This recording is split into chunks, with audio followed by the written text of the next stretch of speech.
Hi all, welcome to IE Plus. ഞാൻ അക്ഷര.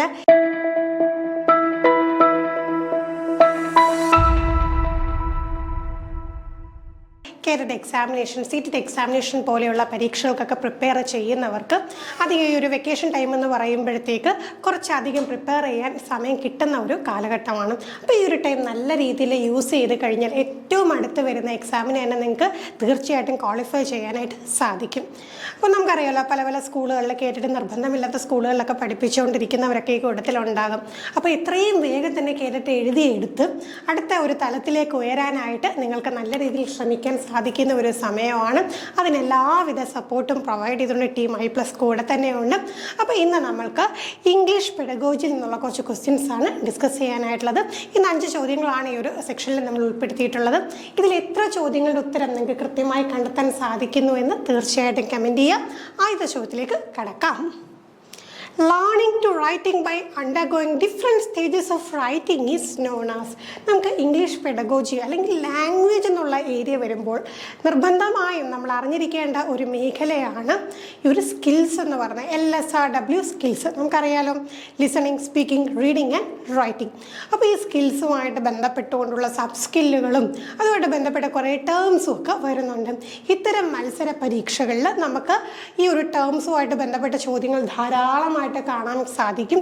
വളരെ കുറച്ച് കാര്യം മാത്രം പഠിച്ചാൽ മതി, തീർച്ചയായിട്ടും സ്കോർ കിട്ടുന്ന ഒരു മേഖലയാണ് ഇംഗ്ലീഷ് പെഡഗോജി എന്ന് കേൾക്കുമ്പോൾ. അതൊക്കെ ലിറ്ററേച്ചർ പഠിച്ചവർക്കല്ലേ, നമുക്കതൊക്കെ പഠിക്കാൻ പാടാണ് എന്ന് പറഞ്ഞ് മാറ്റി വെക്കുന്നവരറിയാനാണ് അത്ര പാടുള്ള ഒരു മേഖലയല്ല English pedagogy.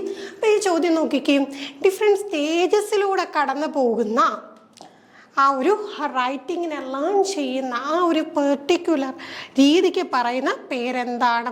Process approach to writing, product approach to writing, analytical writing, creative writing. Terms ഒക്കെ നമുക്ക് കേട്ട് ശീലമുണ്ടല്ലേ. അപ്പം നോക്കിക്കേ, ഇവിടെ നമുക്ക് തീർച്ചയായിട്ടും ചെറിയ ബേസെങ്കിലും ഉള്ള ഒരു വ്യക്തിക്ക് തീർച്ചയായിട്ടും എന്ത് ചെയ്യാൻ പറ്റും? ഗസ് ചെയ്തെങ്കിലും ഉത്തരത്തിലോട്ട് എത്താൻ പറ്റും. ഇവിടെ നമ്മൾ ശ്രദ്ധിച്ച് നോക്കിക്കേ, ഡിഫറെൻറ്റ് സ്റ്റേജസിലൂടെ കടന്നു പോകുന്നു എന്ന് പറയുമ്പോഴത്തേക്ക് തീർച്ചയായിട്ടും അവിടെ എന്ത് വരുന്നുണ്ട്? ഒരു പ്രോസസ്സ് വരുന്നുണ്ടല്ലേ. ആ ഒരു പ്രോസസ്സിലൂടെ കടന്നു പോകുന്നു. അപ്പം അതിനെയാണ് എന്ത് പറയുക? പ്രോസസ് അപ്രോച്ച് ടു റൈറ്റിംഗ് എന്ന് പറയുക. ഈ അനലിറ്റിക്കൽ റൈറ്റിങ്ങും ക്രിയേറ്റീവ് റൈറ്റിങ്ങും എല്ലാം റൈറ്റിങ്ങിൻ്റെ പല പല ഒരു മേഖലയിൽ വരുന്ന കാര്യങ്ങളാണ്. അപ്പം അതിനെക്കുറിച്ചൊക്കെ നമുക്ക് ഡീറ്റെയിൽഡ് ക്ലാസ്സിൽ ഡിസ്കസ് ചെയ്യാം. അതുപോലെ ഈ പ്രോഡക്റ്റ് അപ്രോച്ചും സ്ഥിരം ചോദ്യം ചോദിക്കുന്ന ഒരു മേഖല തന്നെയാണ്. അപ്പം ഡിഫറെൻറ്റ് സ്റ്റേജസ് ഓഫ് റൈറ്റിങ്ങിലൂടെ ആ ഒരു ലേണിംഗ് ടു റൈറ്റ് ആ ഒരു സംഗതിക്ക് പറയുന്ന പേരെന്താണ്? അത് പ്രോസസ് അപ്രോച്ച് ടു റൈറ്റിംഗ് ആണ്. അടുത്ത ചോദ്യം, which of the following is a most suitable assessment activity for assessing learners communication skills? അപ്പോൾ കമ്മ്യൂണിക്കേഷൻ സ്കിൽസ് എന്ന് പറയുന്നത് വളരെ ഇമ്പോർട്ടൻ്റ് ആയിട്ടുള്ളൊരു കാര്യമാണ്.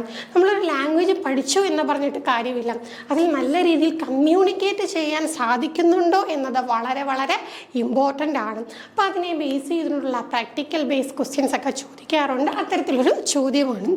നോക്കിക്കേ, ഇവിടെ കുറച്ച് അസസ്മെൻറ്റ് ആക്ടിവിറ്റീസ് കൊടുത്തേക്കുവാണ്. ഇതിൽ കമ്മ്യൂണിക്കേഷൻ സ്കിൽസ് അസസ് ചെയ്യാനായിട്ട് നമുക്ക് എന്തൊക്കെ ഉപയോഗിക്കാം? Describing a scene from a picture book, playing a role in a role play, listening to an audio text and responding to it orally, writing a speech in a given situation.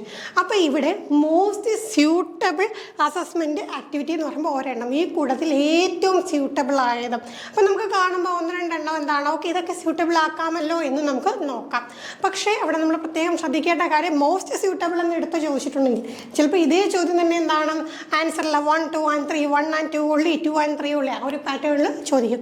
അപ്പോൾ നമുക്ക് applicable ആയിട്ടുള്ള എല്ലാ ഓപ്ഷനും choose ചെയ്യും. പക്ഷേ ഇവിടെ നമുക്ക് അങ്ങനെ ഒരു രീതിയിലുള്ള ചോദ്യമല്ല, മോസ്റ്റ് സ്യൂട്ടബിൾ ഉള്ള ഒരെണ്ണമേ എടുക്കാൻ പറ്റും. അപ്പോൾ അങ്ങനെയാകുമ്പോൾ കമ്മ്യൂണിക്കേഷൻ സ്കില്ല്, അപ്പോൾ കുട്ടിക്ക് എന്ത് ചെയ്യണം? കമ്മ്യൂണിക്കേറ്റ് ചെയ്യാനുള്ള സ്കില്ല് വർദ്ധിപ്പിക്കണമെങ്കിൽ തീർച്ചയായിട്ടും ആ ഒരു ആക്റ്റീവ് പ്രോസസ്സ് തന്നെയാണല്ലോ. അപ്പോൾ ആക്റ്റീവായിട്ട് കുട്ടിക്ക് വർക്ക് ചെയ്യാൻ കഴിയുന്നതും ഈ കൂട്ടത്തിൽ ഏറ്റവും ബെസ്റ്റ് എപ്പോഴാണ്? Playing a role in a role play. ഒരു റോൾ പ്ലേ കൊടുക്കുന്നു, ഒരു പെർട്ടിക്കുലർ റോള് കൊടുക്കുന്നു. അപ്പോൾ തീർച്ചയായിട്ടും ഇവിടെ എന്ത് ചെയ്യണം? സംസാരിച്ചല്ല പറ്റും, കമ്മ്യൂണിക്കേറ്റ് ചെയ്യണം. ആ റോൾ, ആ ഒരു പെർട്ടിക്കുലർ കഥാപാത്രത്തിൽ നിന്നുകൊണ്ട് ആ കുട്ടി എന്ത് ചെയ്യണം? സംസാരിക്കണം. എങ്ങനെ സംസാരിക്കുന്നു? അവൻ്റെ കമ്മ്യൂണിക്കേഷൻ സ്കില്ല് അത് ഉപയോഗിച്ചുകൊണ്ടാണ് എന്ത് ചെയ്യുന്നത്? സംസാരിക്കുന്നത്. പിന്നെ നമ്മൾ ഈ പറഞ്ഞ പോലെ ഒരു പിക്ചർ ബുക്ക് നോക്കി ഡിസ്ക്രൈബ് ചെയ്യുന്നതും ഓഡിയോ ടെക്സ്റ്റ് കേട്ട ശേഷം ഓറലി റെസ്പോണ്ട് ചെയ്യുന്നതും ഒക്കെ എന്താണ്? നമുക്ക് ഉപയോഗിക്കാം. പക്ഷെ അവിടെ ഏറ്റവും സ്യൂട്ടബിൾ ആണ് നമ്മളിവിടെ ചൂസ് ചെയ്യേണ്ടത്. അടുത്ത ചോദ്യം, according to Chomsky human beings have a dash to develop language. Noam ചോംസ്കിയുമായിട്ട് ബന്ധപ്പെട്ടുകൊണ്ട് വളരെ കുറച്ച് കാര്യങ്ങൾ നമുക്ക് ഇംഗ്ലീഷ് പെഡഗോജിയിൽ പഠിക്കാനായിട്ടുണ്ട്. നോം ചോംസ്കി എന്ന് പറയുമ്പോൾ അദ്ദേഹത്തിൻ്റെ തിയറി എന്തുമായിട്ട് ബന്ധപ്പെട്ടാണ്? ലാംഗ്വേജുമായിട്ട് ബന്ധപ്പെട്ട തിയറിയാണ് നമുക്ക് പഠിക്കാനായിട്ടുള്ളത്. അപ്പോൾ ലാംഗ്വേജ് അക്വിസിഷൻ ഡിവൈസും യൂണിവേഴ്സൽ ഗ്രാമറും ഒക്കെ അദ്ദേഹത്തിൻ്റെ കോൺട്രിബ്യൂഷനാണ്. ഇവിടുത്തെ ചോദ്യം ഇതാണ്, എന്താ? ചോംസ്കിയുടെ അഭിപ്രായ പ്രകാരം human beings have a dash to develop language develop ചെയ്യാനായിട്ട് ഹ്യൂമൻ ബീങ്സിന് എന്താണുള്ളത്? Learning set, biological disposition, perceptual set, telegraphic readiness. അപ്പോൾ നമ്മൾ ബേസിക്കായിട്ട് ചോംസ്കിയുടെ തിയറി എന്താണ് പറയുന്നത് അത് മനസ്സിലാക്കിയാൽ തന്നെ നമുക്ക് ഉത്തരം കിട്ടും. അപ്പോൾ എന്താണ് അദ്ദേഹത്തിൻ്റെ തിയറിയിൽ പറഞ്ഞിട്ടുള്ളത്? നമുക്ക് ഒരിക്കലും ഒഴിവാക്കാൻ പറ്റാത്ത ഒരു മെയിൻ ടോപ്പിക്കാണ് ലാഡ് എന്ന് പറയുന്നത്. എന്താണ് ലാഡ്? Language acquisition device. ഒരു കുട്ടി ജനിക്കുമ്പോൾ തന്നെ ലാംഗ്വേജ് പഠിക്കാനായിട്ടുള്ള ഒരു ഡിവൈസും അവൻ്റെ ബ്രെയിനിൽ ഓൾറെഡി ഉണ്ട്. എപ്പോഴാണോ അവന് ലാംഗ്വേജിലേക്ക് എക്സ്പോഷർ കിട്ടുന്നത് ആ സമയം എന്ത് ചെയ്യും? ഈ ഒരു ലാഡ് എന്ന് പറയുന്ന ഡിവൈസും ആക്ടിവേറ്റ് ആവുകയും ആ കുട്ടിക്ക് ലാംഗ്വേജ് പഠിക്കാനും സാധിക്കുന്നു. ഇത് യൂണിവേഴ്സലി എല്ലായിടത്തും ഒരുപോലെയാണ്, അങ്ങനെയാണ് പറയുന്നത്. അപ്പോൾ അങ്ങനെ കണക്ട് ചെയ്ത് നോക്കുമ്പോൾ തീർച്ചയായിട്ടും ജന്മന ഉള്ള ഒരു കഴിവ് എന്നുള്ള രീതിയിലാണ് ചോംസ്കി പറഞ്ഞിട്ടുള്ളത്. അപ്പോൾ പിന്നെ നമുക്ക് കൂടുതൽ ചിന്തിക്കേണ്ട കാര്യമുണ്ടോ? ഇല്ല. തീർച്ചയായിട്ടും according to Chomsky human beings have a biological disposition to develop language. Biologically തന്നെ എന്താണ് ആ ഒരു കഴിവ് ആരിലുണ്ട്? ഹ്യൂമൻ ബീങ്ങിലുണ്ടെന്നാണ് ചോംസ്കിയുടെ അഭിപ്രായം.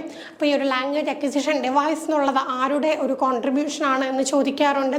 എന്താണ് ലാംഗ്വേജ് അക്വിസിഷൻ ഡിവൈസ് എന്ന് ചോദിക്കാറുണ്ട്. പിന്നെ ഇത്തരത്തിലുള്ള ചോദ്യങ്ങൾ നമുക്ക് പ്രതീക്ഷിക്കാവുന്നതാണ്. ഇമ്പോർട്ടൻറ്റ് ടോപ്പിക്കാണ്, മറന്നു പോകരുത്. അടുത്ത, multilingual approach to schooling from the very beginning is chiefly helpful in countering the ill consequence of. അപ്പോൾ നോക്കിക്കേ, ചെറിയ ക്ലാസ്സുകളിൽ തന്നെ മൾട്ടി ലിംഗ്വൽ അപ്രോച്ച് നമ്മുടെ ക്ലാസ് റൂമുകളിൽ ഒരൊറ്റ ഭാഷയിലൂടെ മാത്രം പഠന പ്രവർത്തനങ്ങൾ മുന്നോട്ട് കൊണ്ടുപോകുന്ന രീതിയിൽ നിന്ന് വ്യത്യസ്തമായിട്ട് ഒന്നിലധികം ഭാഷകൾ എന്ത് ചെയ്യുന്നു? ക്ലാസ് റൂമിൽ ഉൾപ്പെടുത്തുന്നു, ടീച്ചിങ് ലേണിംഗ് പ്രോസസ്സിൽ ഉൾപ്പെടുത്തുന്നു. എന്തിനു വേണ്ടിയിട്ടാണ്?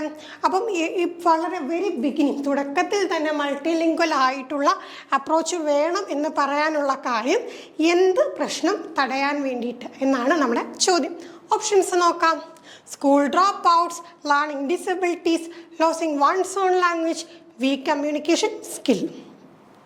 അപ്പോൾ ഇതിൽ ഏത് പ്രശ്നത്തിൻ്റെ ഒരു പരിഹാരം എന്ന വണ്ണമാണ് മൾട്ടി ലിംഗ്വൽ അപ്രോച്ച് നമ്മളെ ക്ലാസ് റൂമിൽ കൊണ്ടുവരേണ്ടത്? അപ്പോൾ നമ്മുടെ ഓപ്ഷൻസ് നോക്കിക്കഴിഞ്ഞാൽ ഇപ്പോൾ കുട്ടികൾ എന്താണ് സ്കൂളിൽ ഡ്രോപ്പ് ഔട്ട്സ് ഉണ്ട്. അതായത് എന്താണ്? പഠനം പാതി വഴിയിലൊക്കെ ഉപേക്ഷിച്ച് പോകുന്നവരില്ല, അതിനെയാണ് സ്കൂൾ ഡ്രോപ്പ് ഔട്ട്സ് എന്ന് പറയുന്നത്.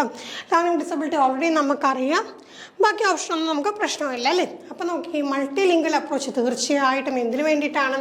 ലോസിങ് വൺസ് ഓൺ ലാംഗ്വേജിൻ്റെ ഇൽ കോൺസിക്വൻസ് തടയാൻ വേണ്ടിയിട്ടാണ്. ഇപ്പോൾ അവിടെ എന്ത് ചെയ്യും? ചിലപ്പോൾ മാതൃഭാഷയുമായി, ഇപ്പം നമ്മുടെ ക്ലാസ് റൂമിൽ തന്നെ മാതൃഭാഷ ഉപയോഗിക്കുന്നതേ ഇല്ല. എൻ്റയർലി ഫോറിൻ ലാംഗ്വേജിലാണ് ടീച്ചിങ് ലേണിംഗ് കമ്മ്യൂണിക്കേഷൻ പ്രോസസ് എല്ലാം നടക്കുന്നത്. അൾട്ടിമേറ്റ്ലി എന്ത് പ്രോബ്ലം വരും? ഈ ലാംഗ്വേജ് കുട്ടി ഉപയോഗിക്കാതിരുന്ന് it may lead to losing of one's own language. സ്വന്തം ഭാഷ നഷ്ടമാകുന്നതിലേക്ക്, ആ ഒരു കോൺസിക്വൻസിലേക്ക് വഴി തെളിയിക്കാതിരിക്കാൻ വേണ്ടിയിട്ടാണ് നമ്മൾ എന്ത് ചെയ്യുന്നത്? മൾട്ടി ലിംഗ്വലിസം അല്ലെങ്കിൽ മൾട്ടി ലിംഗ്വൽ അപ്രോച്ച് നമ്മളെ ക്ലാസ് റൂമുകളിൽ കൊണ്ട് വരുന്നത്.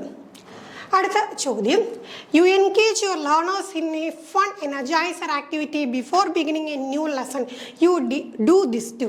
അപ്പോൾ നോക്കിയാൽ നമ്മുടെ ക്ലാസ് റൂമുകളിൽ എപ്പോഴും ടീച്ചേഴ്സ് അറിഞ്ഞിരിക്കേണ്ട, ചിലപ്പോൾ എഴുതി വെച്ചിട്ടില്ലെങ്കിൽ പോലും അറിഞ്ഞിരിക്കേണ്ട ഒരു കാര്യമാണ് അല്ലേ. എപ്പോഴും ഫൺ എനർജൈസർ ആക്ടിവിറ്റിയൊക്കെ കൊടുത്തുകൊണ്ടായിരിക്കണം നമ്മളെ ക്ലാസ് സ്റ്റാർട്ട് ചെയ്യുന്നത്. അല്ലാതെ ഭയങ്കരമായിട്ട് എന്താണ്, ഭയങ്കര റിജിഡായിട്ട് സ്ട്രിക്റ്റായിട്ട് നിന്നുകൊണ്ട് ക്ലാസ് റൂം ആക്ടിവിറ്റി സ്റ്റാർട്ട് ചെയ്താൽ ഒരിക്കലും ആ ഒരു ടീച്ചിങ് ലേണിംഗ് പ്രോസസ്സ് ഫ്രൂട്ട്ഫുൾ ആകില്ല. എപ്പോഴും ക്ലാസ് എങ്ങനെയായിരിക്കണം? നല്ല എനർജറ്റിക് ആയിരിക്കണം, വൈബ്രൻ്റ് ആയിരിക്കണം. കുട്ടികൾക്ക് അവരാണ് സെൻറ്റർ എന്നുള്ള കാര്യം അല്ലേ. അപ്പോൾ ഒരിക്കലും ടീച്ചർ സെൻറ്റേർഡ് അല്ല, ലേണർ സെൻറ്റേർഡ് ആണ്, ആക്ടിവിറ്റി ഓറിയൻറ്റഡ് ആണ് ക്ലാസ് എന്നുള്ള ഒരു കാര്യം ഉറപ്പ് വരുത്താനായിട്ട് നമ്മൾ എപ്പോഴും എന്ത് ചെയ്യണം? ഇങ്ങനെയുള്ള ആക്ടിവിറ്റീസൊക്കെ കൊടുക്കണം. അപ്പോൾ ആ ഒരു കാര്യവുമായി ബന്ധപ്പെട്ടുള്ള ചോദ്യം എന്തിനു വേണ്ടിയിട്ടാണ് നമ്മൾ ചെയ്യുന്നത്? Motivate and prepare learners for the class, reduce your workload as a teacher, maintain discipline in the class before the lesson, divert the attention of the learners. അപ്പം ഒരു ടീച്ചർ തീർച്ചയായിട്ടും അറിഞ്ഞിരിക്കേണ്ട കാര്യമാണല്ലോ, ഇത് നിയമമായിട്ടൊന്നും എഴുതി വെച്ചില്ലെങ്കിൽ പോലും എന്താണ്, motivate and prepare learners for the class. കുട്ടിക്ക് തന്നെ എന്ത് വേണം, ഒരു മോട്ടിവേഷൻ ഉണ്ടാകണം അല്ലേ, ഈ ഒരു പർട്ടിക്കുലർ കാര്യം പഠിക്കാൻ ഒരു മോട്ടിവേഷൻ ഉണ്ടാകണം, അവർ പഠിക്കാൻ പ്രിപ്പയർ ആകണം. അതിന് വേണ്ടിയിട്ടുള്ള ചില പൊടിക്കൈകളാണ് ഈ പറയുന്ന എന്താണ് ഫൺ എനർജൈസർ ആക്ടിവിറ്റി എന്നൊക്കെ പറയുന്നത്. അതിപ്പോൾ ചെറിയ ക്ലാസ്സിലാണെങ്കിലും വലിയ ക്ലാസ്സിലാണെങ്കിലും തീർച്ചയായിട്ടും നമുക്കത് ആപ്ലിക്കബിൾ ആക്കാവുന്ന കാര്യമാണ്. അപ്പോൾ ഇത്രയും കാര്യങ്ങളാണ് ഇന്നത്തെ സെക്ഷനിൽ നമുക്ക് ഡിസ്കസ് ചെയ്യാനായിട്ടുള്ളത്. ബാക്കി ക്വസ്റ്റ്യൻസ് ഒക്കെ നമുക്ക് അടുത്തടുത്ത സെക്ഷനിലായിട്ട് ഡിസ്കസ് ചെയ്യാം. Thank you all.